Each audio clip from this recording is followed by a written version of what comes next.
warahmatullahi wabarakatuh.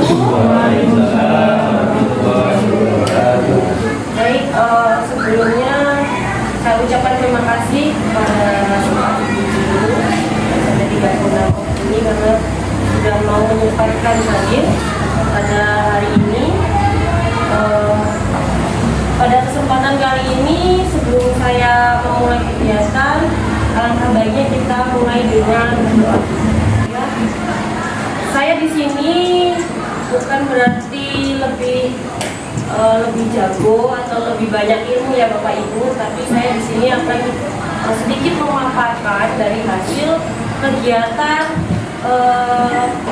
yang saya lakukan selama beberapa hari ini. Langsung aja di sini temanya yaitu implementasi jurus kelola emosi dan kenali potensi siswa kelas 9A SMP Negeri 36. Jadi kemarin saya melakukan 2 kali pengimbasan atau memberi materi tentang 2 jurus. Sebenarnya ada 7 jurus yang sudah kami pelajari di Palembang kemarin. Cuma kemarin saya lebih fokus di kelola emosi dan kenali potensi. Nah, saya fokusnya 2 kali pengimbasan kemarin yaitu fokus di kelas 9A. Nah, ini identitas saya. Nama saya Ani Lestari dari unit kerja di SMP Negeri 36 Oku sebagai guru BK dari tahun 2019 dan bersertifikasi tahun 2022 calon fasilitator Sumatera Selatan. Nah, sedikit pesan moto atau visi saya yaitu jangan pernah menyerah sebelum berjuang. Tidak ada kata terlambat untuk menjadi versi terbaik dirimu. Karena di usia 34 tahun ini saya baru bisa berkumpul dengan komunitas BK yang luar biasa kemarin di Palembang gitu Pak ya, Bapak Ibu. Terima kasih Pak. Nah, oke. Di pos dulu Pak.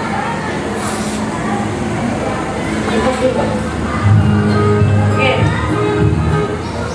Biar ini Bapak Ibu ya, minta tolong untuk berdiri sebentar Bapak Ibu. Kita nyanyi lagu 7 jurus BK hebat.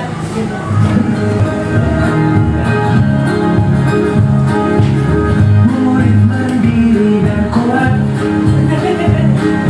tinggal di lingkungan sehat. Bersama guru yang hebat, penuh cinta dan bersahabat,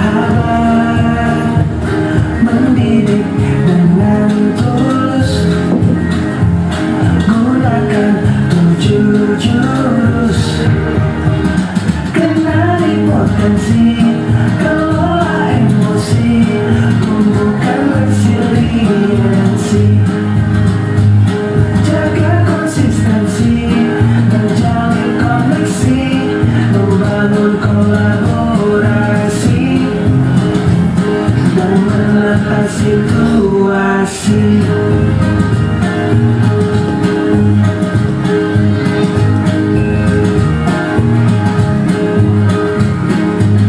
Sekolah aman dan nyaman,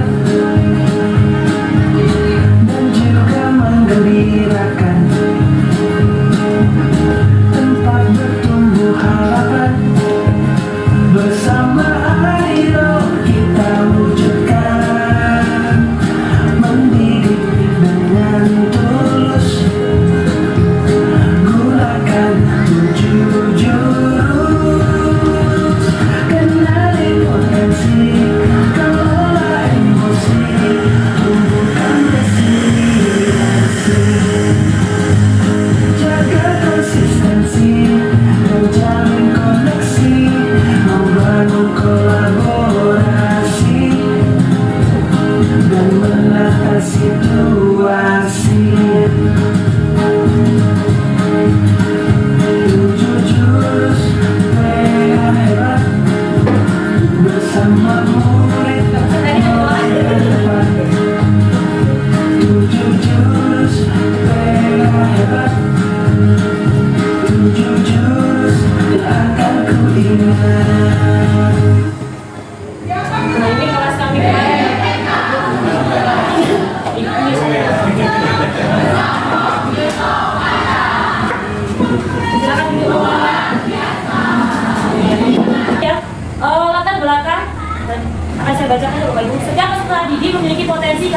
dan emosi yang unik. Potensi tersebut mencakup kemampuan intelektual, minat, bakat, serta nilai-nilai pribadi yang dapat dikembangkan menjadi kekuatan dalam proses belajar dan kehidupan sehari-hari. Namun, banyak siswa yang belum sepenuhnya mengenali potensi dirinya, sehingga mengalami kesulitan dan menentukan arah belajar, berinteraksi sosial maupun merencanakan masa depan. Selain itu, kemampuan mengelola emosi juga menjadi aspek penting dalam perkembangan sosial dan pribadi siswa. Tantangan yang dihadapi di sekolah maupun di lingkungan pergaulan seringkali menimbulkan tekanan, konflik, atau rasa cemas. Tanpa kemampuan pengelolaan emosi yang baik, siswa berpotensi mengalami stres, menurunnya motivasi belajar, bahkan munculnya perilaku negatif di lingkungan sekolah. Oleh karena itu, implementasi program kenali potensi dan kelola emosi menjadi langkah strategis dalam membantu siswa memahami kekuatan dan kelemahannya, menumbuhkan rasa percaya diri, serta mengembangkan kemampuan regulasi emosi. Program ini juga sejalan dengan prinsip pendidikan karakter dan pendekatan Hassel, kolaboratif, for akademik, sosial, dan emotion learning, yang menekankan 5 kompetensi utama. Yang pertama, kecerdasan diri, manajemen diri, kesadaran sosial, keterampilan berrelasi, dan mengambil keputusan yang bertanggung jawab.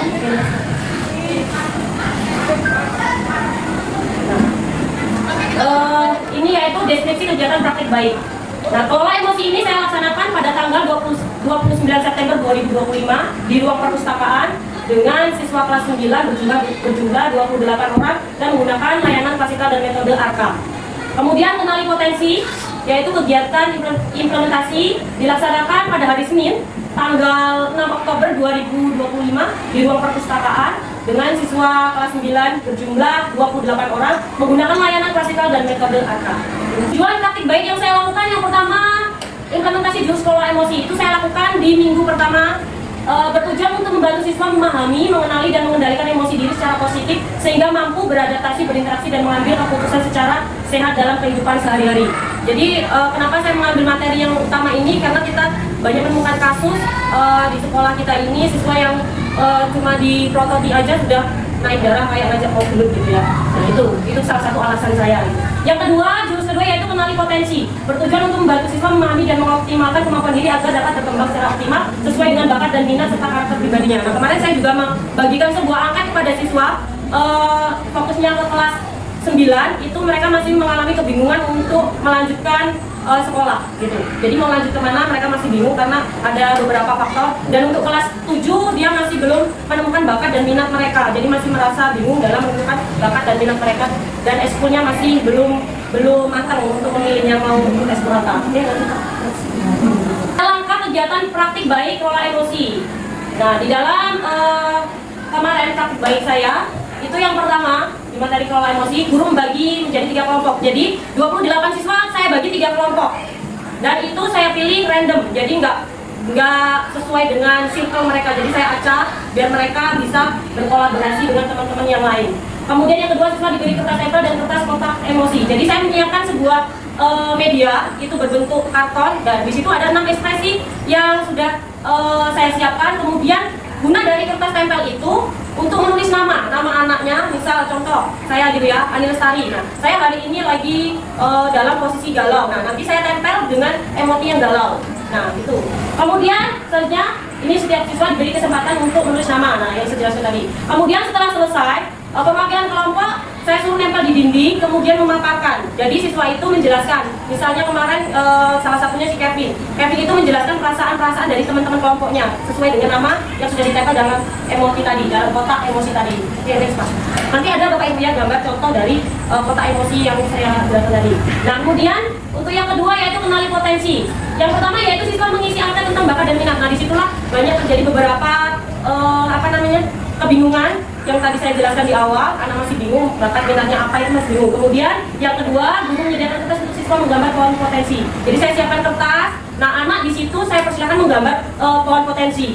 Nanti juga ada contoh gambar, contoh hasil dari gambar anak. Nah, di situ pohon itu ada daun, batang, dan akar. Nah, di 3 komponen itu memiliki 3 makna. Kalau daun itu adalah cita-citanya, batang itu adalah potensi yang akan menunjang dia ke cita-citanya, dan akar itu adalah sumber bakat dan minat dia untuk mencapai cita-citanya. Jadi, anak pertama tak suruh gambar dulu pohonnya dulu dengan struktur tadi, ada daun, batang, dan akar. Nah, dari pertama anak nulis akan saya akarnya dulu. Saya bimbing untuk mengisi bagian akar, kemudian bagian batang sampai ke daun. Nah, kemudian siswa diberi kesempatan memilih kelompok dengan jumlah 2 siswa, jadi hanya dengan sebelahan. Jadi satu dengan satunya bertukar kertas, dia saling menyimak dari pohon potensi temannya yang lain. Kemudian setiap kelompok diberi kesempatan memberi refleksi hasil pohon potensi temannya. Jadi dari temannya itu setelah melihat, setelah bertukar, kemudian dari temannya memberi kesimpulan, memberi sebuah motivasi atau kata-kata, biar temannya lebih semangat untuk mencapai cita-cita yang berada di gaung tadi. Nanti ada contohnya Bapak Ibu. Oke, lanjut Pak. Nah, ini pada slide ini yaitu membahas tentang hasil dan dampak kegiatan praktik baik kelola emosi. Yang pertama, siswa menjadi lebih terbuka dalam mengungkap perasaannya. Jadi siswa yang awalnya malu-malu, aduh saya lagi jatuh cinta gitu kan, nah lagi galau, lagi kecewa, nah dia mulai membuka diri untuk berani menempelkan namanya di sesuai kotak emosi tadi. Kemudian beberapa siswa mampu menerapkan teknik relaksasi saat menghadapi masalah. Setelah mengetahui beberapa emosi yang telah dimiliki oleh siswa, saya juga memberi materi cara untuk biar dia relaksasi kalau lagi menggebu-gebu dengan perasaannya bingung atau sampai nangis, sampai banting-banting. Nah, itu ada sistem relaksasi dan ngatur nafas. Itu sudah sudah saya terapkan juga dalam memberikan materi. Kemudian siswa mampu mengelola emosi menjadi positif. Setelah saya memberi materi, saya akan mempersilahkan siswa untuk memberi contoh. Kalau misal marah berarti harus gimana, kalau lagi galau atau melihat temannya lagi galau, dia sebagai teman harus bagaimana. Nah, itu kemarin sudah saya terapkan saat praktek baik itu. Kemudian yang selanjutnya, lingkungan kelas menjadi lebih nyaman karena siswa saling memahami perasaan teman lainnya. Minimal di dalam kelas, setelah tahu temennya lagi galau, lagi bahagia, dia bisa memposisikan dirinya. Kalau lagi dengan temennya yang galau, mungkin dia akan lebih memotivasi atau mengerti gitu ya, bahasanya seperti itu. Kalau lagi yang bahagia, ya bahagia seperti biasa. Atau dia lagi sensitif, dia akan lebih memahami lagi, oh temen saya lagi sensitif nih, jangan saya liatin nanti kayak mau ngajak duduk lagi gitu kan. Nah itu contohnya. Oke, next Pak. Nah, ini hasil dan dampak kegiatan praktik baik kenali potensi. Yang pertama, siswa memahami tentang kecerdasan yang dimilikinya.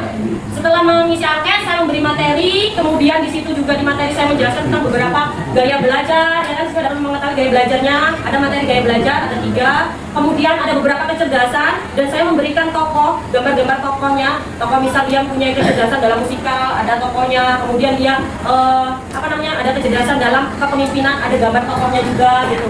Kemudian yang ketiga, meningkatkan kepercayaan diri siswa setelah mengetahui gaya belajar dan kecerdasannya. Jadi mungkin kita sebagai guru memang harus tahu ya Bapak Ibu, kalau misalnya ada anak yang anak ini kayaknya nggak bisa kalau kita samakan dengan anak yang lain gitu, ada beberapa gitu, nggak perlu kita sepil lah namanya. Nah, dia itu nggak bisa yang kalau misal kita ngajar, mungkin ada beberapa yang ngoceh doang, kita ngomong dia langsung nyantel. Ada beberapa yang jangankan untuk ngomong, untuk didikte aja agak susah. Nah itu harus benar-benar kita kita perhatikan gitu ya, jangan sampai menyamakan dalam porsi pemberi pelajaran gitu. Kemudian yang kedua, terjalin hubungan positif antara siswa karena mereka menyadari keunikan masing-masing. Nah, jadi di situ saya menarik kesimpulan, saya memberi kesimpulan kepada anak-anak bahwa sebuah potensi setiap orang itu berbeda-beda. Yang satu punya keinginan untuk menjadi atlet, satu menjadi seorang artis. Kemarin ada yang minta juga menjadi berani untuk menjadi MC atau segala macam. Nah itu ada yang bercita-cita ingin jadi pembawa berita. Nah di situ mereka mulai pahami, oh ternyata nih saya itu bukan aneh, saya itu ternyata memang berbeda, tapi saya punya kelebihan bakat dan minat saya gitu. Nah kemudian guru lebih mengenal karakter dan kebutuhan siswa sehingga LMBK tepat sasaran. Nah ini sangat penting banget gitu ya Bu ya, karena Bapak Ibu, karena kita kan sudah jadi guru wali ya, semuanya sudah dapat untuk guru wali. Nah kita perlu tahu nih, satu guru kita ada 9 murid. Nah 9 murid itu kita harus tahu karakter anak satu-satu gitu.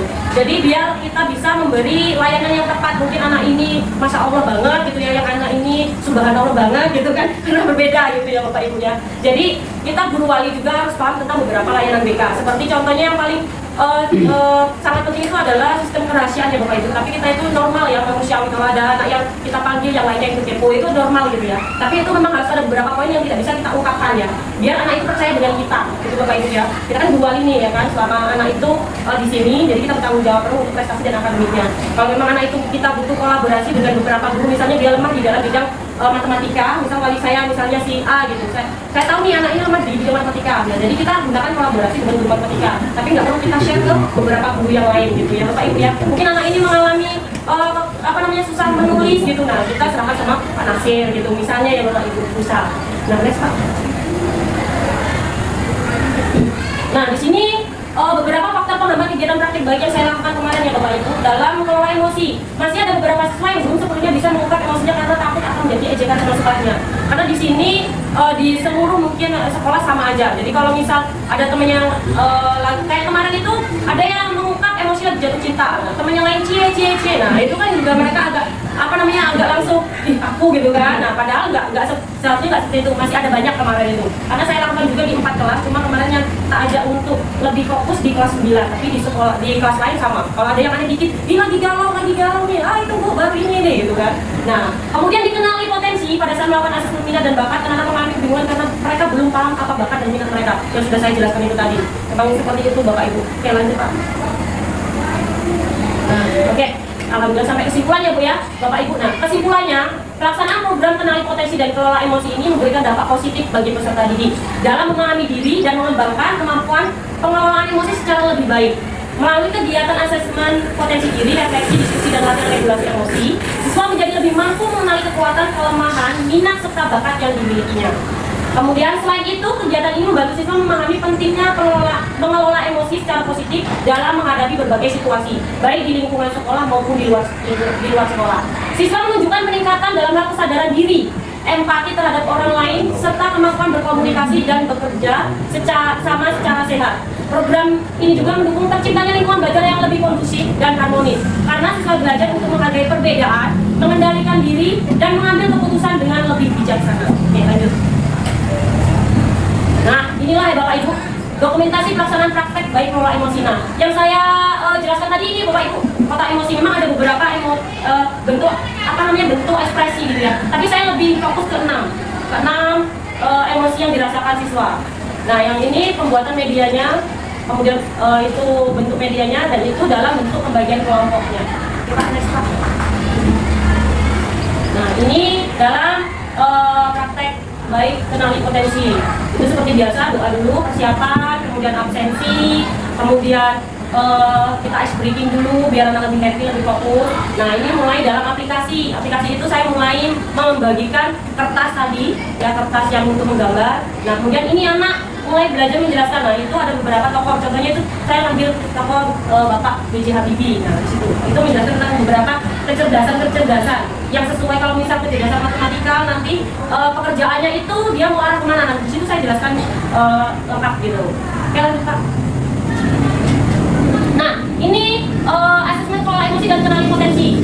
Nah di sini ini hasil diskusi dari anak-anak tadi ya Bapak Ibu, setelah melihat emosi tadi, ya kan? Apa emosi tadi, kotak emosi. Nah, ini hasil mereka berdiskusi. Dan di sini ada kesimpulan kalau misal dia ada temennya yang lagi sedih, dia harus ngapa. Kemudian kalau lagi bahagia ngapa, kalau lagi galau gimana, kecewa gimana, di sini ada semua.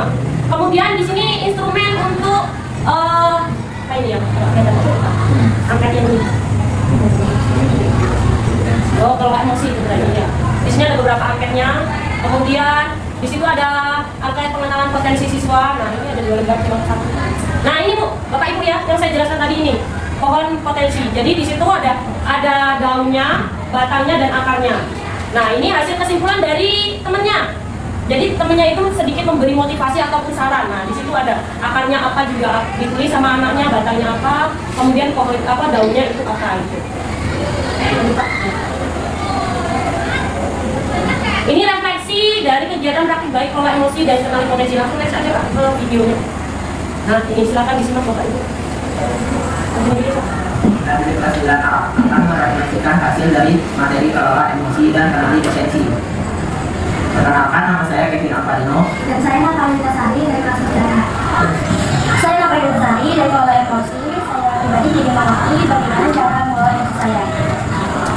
Dan jadi paham tentang seberapa penting dari kita mengetahui emosi atau perasaan dan perasaan kita. Saya juga paham bagaimana cara mengendalikan emosi negatif saya menjadi emosi yang lebih positif. Serta saya juga tahu cara bagaimana mengendalikan emosi negatif serta dampak apa yang terjadi bila saya tidak mengelola emosi tersebut.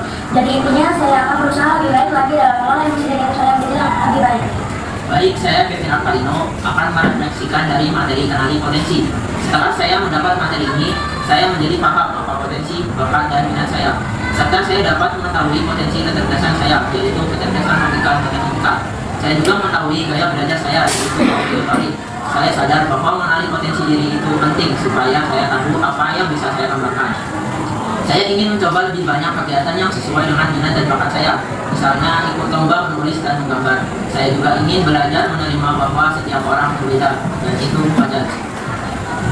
Kami mengucapkan terima kasih kepada Ibu Ani sebagai guru BK telah memberikan materi kelola emosi dan kenali potensi. Kami akhiri. Wassalamualaikum warahmatullahi wabarakatuh. Lagi. Oke. Enggak. Terima kasih. Saya langsung acara Pak. Baik, saya ucapkan banyak terima kasih untuk Bapak Ibu guru dan Bima dan Sari juga udah datang. Saya minta maaf bila ada beberapa poin yang kurang atau salah dalam pengucapan dan perbuatan saya. Saya akhiri. Assalamualaikum warahmatullahi wabarakatuh. Waalaikumsalam warahmatullahi wabarakatuh. Aku nyanyi lagi Pak? Kan masa belum kemarin? Silakan Pak. Enggak. Jadi Bapak Ibu, luar biasa Ibu Ani yang telah melakukan praktik baik ya terkait implementasi jurus kita itu intinya itu jurus Bapak Ibu, tapi baru dikenalkan Ibu jurus. Kalau Ibu tanya galuh kamu Pak, aduh kamu yang ngalah Ibu Ani.